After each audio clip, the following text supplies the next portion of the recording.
মুসা আলাইহিস সালামকে 1000 যুবকের শরীরে যে শক্তি ছিল আল্লাহ পাক সেই রকম শক্তি তাকে দিয়েছিলেন।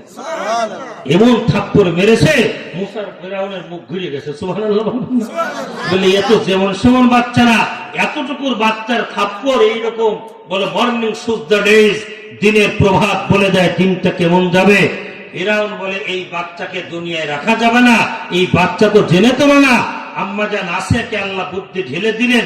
এই কথাগুলি আল্লাহ বলছেন কাকে? পয়গম্বর মুসাকে, যে আমি কেমন করে তোমার রব হলাম আমি সেই কথাগুলো আপনাদের বলছি।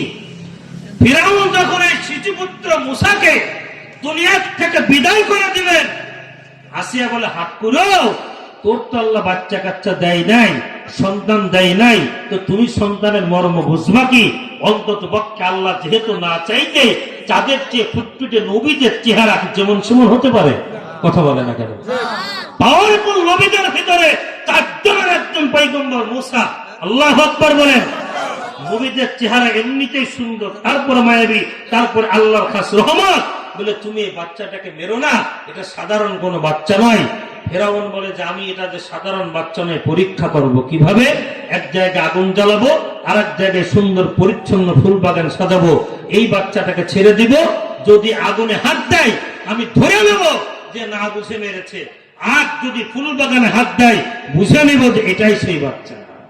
কত প্রতিকূল আবহাওয়া! আল্লাহু আকবার, আল্লাহু আকবার, আল্লাহু আকবার। আল্লাহ পাক বলে মুসা তোমাকে যখন এই 2টা কন্ডিশন দিয়ে ছেড়ে দিল, তুমি ফুল বাগানের থেকে হেঁটে যাচ্ছিলে, আমি আল্লাহ আমার কুদরত তোমার হাতটা টান দিয়ে আগুনের মধ্যে আমি আল্লাহ ফেলে দিয়েছিলাম।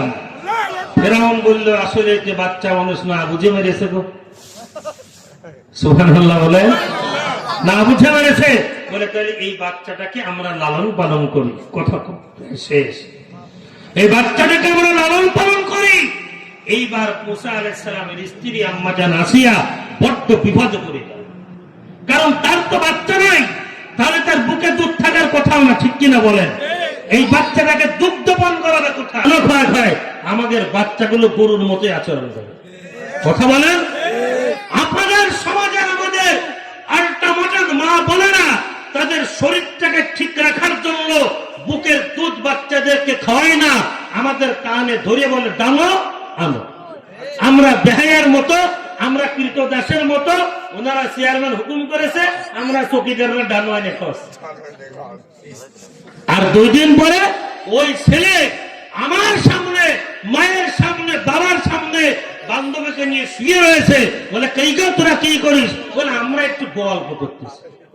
আর কত বড় আহাম্মক বাবা মা, ওদের বলে ঠিক আছে তোমরা কথা বলো, আমি তোমাদের জন্য চা করে নিয়ে আসি।